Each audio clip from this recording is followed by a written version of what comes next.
अस्सलाम वालेकुम नाज़रीन इकराम। जिस स्टूडियो में बैठकर मैं आपसे मुखातिब हूँ, इससे चंद फरलांग पर एक ऐसा अफसोसनाक वाक़या पेश आया है कि जिसकी तफसीलात लेते हुए मैं ज़्यादा बात कर ही नहीं सका और मेरी बस हो गई। हुआ ये कि एक गरीब घर का बच्चा था, वकार उसका नाम है, 10th क्लास का वो तालब इल्म था। बाप पहले फौत हो चुका था, वालदा जिंदा थी लेकिन वो भी बेचारी माजूर थी, सिर्फ एक और छोटा भाई था। ये 10th क्लास का बच्चा अपने घर का कफील भी था, अपनी स्टडी को भी जारी रखे हुए था। इसने किया ये कि फ़ीस के लिए रात की शिफ्ट में एक पेट्रोल पंप पर इसने मुलाजमत इख्तियार कर ली। रात को जॉब करता, सुबह जाके पढ़ता, घर की कफ़ालत करता। और इतना मिलनसार इसके उस्ताद से भी मेरी बात हुई जिस एकेडमी में पढ़ता था। वो कहने लगे कि ये इतना शरीफ बच्चा और इतना ये मिलनसार बच्चा और कोऑपरेटिव बच्चा, इसके उस्ताद के अल्फाज थे कि खुद डांट खा लेता था लेकिन दूसरों की मदद करने से बाज नहीं आता था। किसी को डांट पड़ रही है तो अपनी किताब उसको दे देगा और ख़ुद डांट खा लेगा। पैगाम टीवी में हमारे आईटी ऑफिसर हैं सैफ भाई, वो बताते हैं कि मेरे बच्चे इसी एकेडमी में पढ़ते थे जहां ये पढ़ता था। तो इतना मिलनसार बच्चा कि अमूमन बच्चों को भी कई दफ़ा छोड़ने घर आ जाता। जब कभी उस्ताद किसी और की जिम्मेदारी लगाते तो वो छोटे बच्चे कहते कि बाबा वो भाई अच्छे थे, वो हमें तंग भी नहीं करते थे। इतना अच्छा बच्चा, खुददार बच्चा, खुद को लेके चलने वाला, फैमिली को लेके चलने वाला बच्चा। अब जनाब बताया ये गया है कि वहाँ एक गार्ड थे और वो उनके पास गन थी और कोई मामूली तलख कलामी हुई जिसका नोटिस भी लिया गया, यानी इनकी सुलह करा दी गई। इकट्ठे बैठे भी रहे, बात भी करते रहे।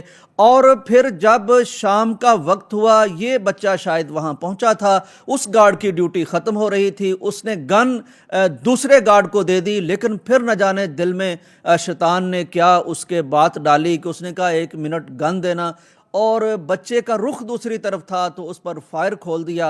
बच्चा बेचारा गिर गया। पोस्टमार्टम रिपोर्ट में पता चला है कि 102 शर्रे इस बच्चे के अंदर मौजूद थे और चेहरा पहचाना नहीं जाता था, सारे चेहरे पे टांके लग गए। उसके उस्ताद बता रहे थे कि जिस रोज़ इसका खून, नाहक खून बह गया, वो आखिरी दिन था इसके दाखिला भेजने का, जिसके लिए ये मेहनतें कर रहा था, नौकरियां कर रहा था, मुलाजमतें कर रहा था। आखिरी दिन जब उसने 10th का दाखिला भेजना था और आगे एक शानदार मुस्तकबिल सोचा होगा कि पढ़ूंगा, कुछ जॉब मिल जाएगी, कोई वालदा की और खिदमत कर लूँगा, छोटे भाई को पढ़ा लूँगा, हंसमुख मिलनसार, उस दिन एक सफाक की गोली इसको लगती है और चाट खाती है। इतने गरीब हैं बेचारे, ये क्या परसू करेंगे केस को। अंदाज़ा कीजिए कि पेट्रोल पंप का जो मालिक है, हमारे यहाँ इंसाफ की बात हम कहाँ कर सकते हैं, 50,000 रुपये लेके इस बच्चे की कीमत उसके घर में चले गए कि आप ये 50,000 कबूल कर लें अपने बच्चे की कीमत और आप अदालत में ना जाएं, थाने कचहरी में ना जाएं। ये हो रहा है इस पाकिस्तान में, इस दुनिया में जुल्म की इंतहा है। मैं इस पे अब क्या बात करूं, सिर्फ इतना कहूँगा कि जहाँ हमारे घरों के पेट्स जानवर हमने रखे हैं और हम उसको यानी लाख 50 हज़ार या 2 लाख की भी खुराक दे देते हैं। हमारे बच्चे एक एक दिन में कभी अपनी किसी पार्टी पर, अपनी किसी खुशी के लिए इतने रुपए लुटा देते हैं।